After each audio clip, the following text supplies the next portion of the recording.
Sarel and Marty Olivier are trying to put an horrific ordeal behind them. Marty was brutally raped, abducted and assaulted about a month ago. Not by intruders or gangsters, but allegedly by an on-duty policeman. She's still so traumatized by the event that she has asked us not to show her face. My lewe sal nooit weer dieselfde wees nie, al probeer ek hoe hard. Ek lewe nou meer in vrees, stres. Ek moet nou basies meer op pille lewe wat my kalmeer, wat my in stand hou. Sarel blames himself for what happened. I felt like a failure. Why? Because I'm there to protect her, basically. And I couldn't protect her. The Olivier's nightmare began when they were travelling home through Kempton Park after a night out. Sarel mistakenly took the wrong route, and when he made a U-turn, he was pulled over by the police. It happened so fast that I was taken from the car to the back of the van. There was no time for explanations, no time for nothing. The one guy was standing basically on the side of the police van next to me. He didn't speak to me, nothing, and the one guy was at the car busy speaking to Marty. Hy was baie angstig om te weet wat was ek bereid om vir my man te gee of te doen. Ek het vir hom geld uit my beurs uitgehaal, R400 wat ek geoffer het, hy het dit gevat. Want toe raak hy meer angstig om te weet, is ek regtig lief vir my man? Is daar nie nog meer wat ek vir hom kan doen nie? En ek het geoffer, ek sal huis toe gaan, ek sal my bankkaart kry, ek sal vir meer geld gee, hy moet net sê hoeveel. But it seemed that no amount of money would persuade the policeman to let them go. He simply got into the driver's seat next to Marty, and both vehicles made their way to the police station. So what were you thinking at this time? I don't think actually, because I take it it's police officers. You know, it's law enforcement.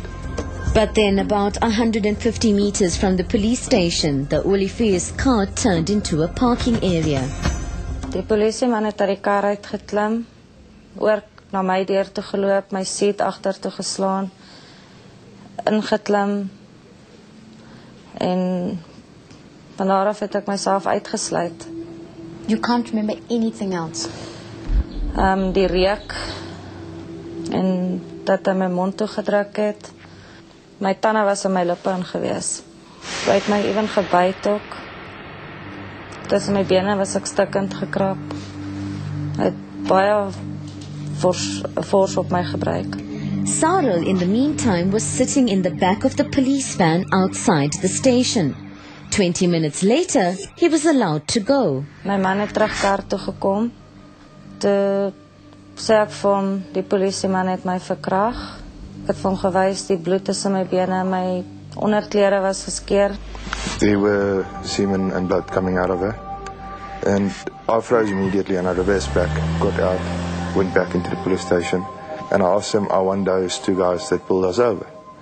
And the response came from their side, those guys knocked off at 1 o'clock, but they don't know who it exactly is because somebody else brought the keys back.